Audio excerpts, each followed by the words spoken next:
ప్రభుత్వ ఆస్తులను, ప్రజా ఆస్తులు పరిరక్షించడానికి మరియు వాటి విధ్వంసాన్ని అరికట్టడానికి భారత ప్రభుత్వం 1984 prevention of damage to public property act 1984 ను తీసుకువచ్చింది.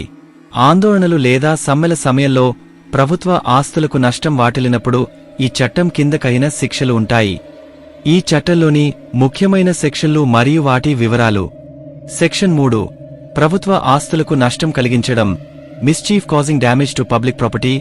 సెక్షన్ 3(1) సాధారణ ప్రభుత్వ ఆస్తులను ధ్వంసం చేసినట్లయితే 5 సంవత్సరాల వరకు జైలు శిక్ష మరియు జరిమానా విధిస్తారు.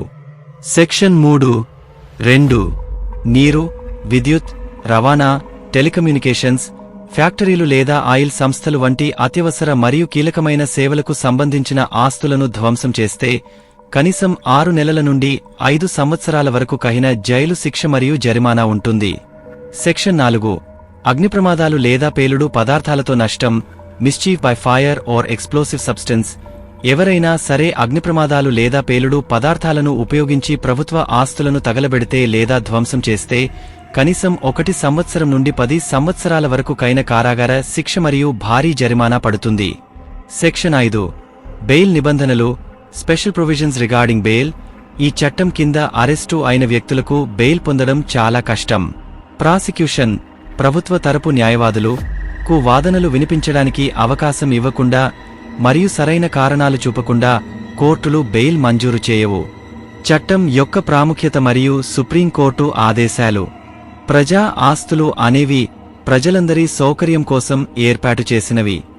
ఆందోళనలు, హింసాత్మక ఘటనల పేరుతో ప్రభుత్వ వాహనాలు, బస్సులు, భవనాలు, రైళ్లు వంటి వాటిని ధ్వంసం చేసే వ్యక్తులపై ఈ చట్టం ప్రయోగించబడుతుంది.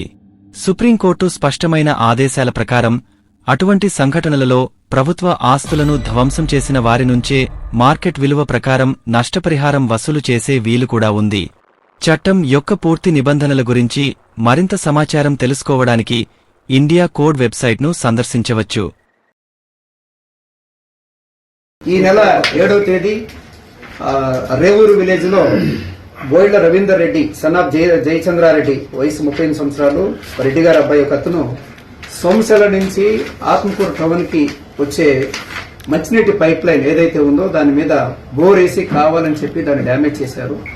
దాన్ని డ్యామేజ్ చేయడం వల్ల సుమారుగా 7వ తేదీ నుంచి ఈ రోజు 14వ తేదీ సుమారు 8 దినాలు ఆత్మకూరు మున్సిపాలిటీ గాని చుట్టుపక్కల ఉన్న రూరల్ విలేజ్లు గాని దాహార్తికి తట్టుకోలేక మున్సిపల్ డిపార్ట్మెంట్ వారు ట్యాంకర్లు పెట్టి తూలైనా కూడా తట్టుకోలేని పరిస్థితి ఏర్పడింది. దీని మొత్తాన్ని కూడా కారకుడైనటువంటి బోయిల రవీందర్ రెడ్డి అనే అతని మీద మున్సిపల్ ఏఈ గారు ఇచ్చిన ఫిర్యాదు పైన కేసు నమోదు చేయడం జరిగింది.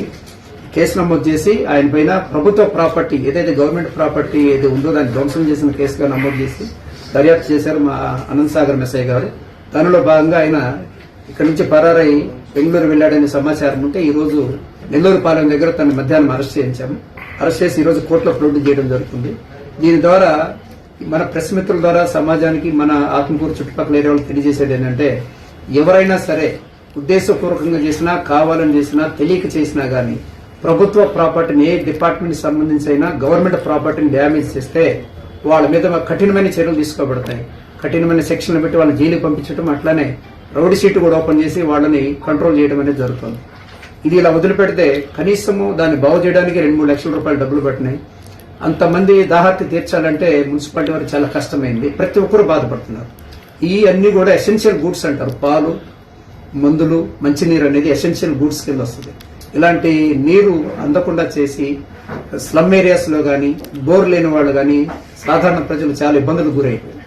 కాబట్టి ఇలాంటి దుశ్చర్యలకు ఎవరైనా పాల్పడితే ఈ కేసు ఒక స్టడీగా వాళ్ళకి గుణపాఠం కలిగే విధంగా వీటిని ఈ రోజు కేసు నమోదు చేసి వీడిని జైలు పంపించడం జరుగుతుంది. కాబట్టి ప్రెస్ మిత్రుల ద్వారా మరోసారి తెలియజేస్తున్నాము, ఎవరైనా సరే ప్రభుత్వ ప్రాపర్టీ జోలికి వెళ్తే వారి మీద కఠినమైన చర్యలు మాత్రం తప్పకుండా తీసుకోబడతాయని మీ ద్వారా తెలియజేస్తున్నాము. Thank you.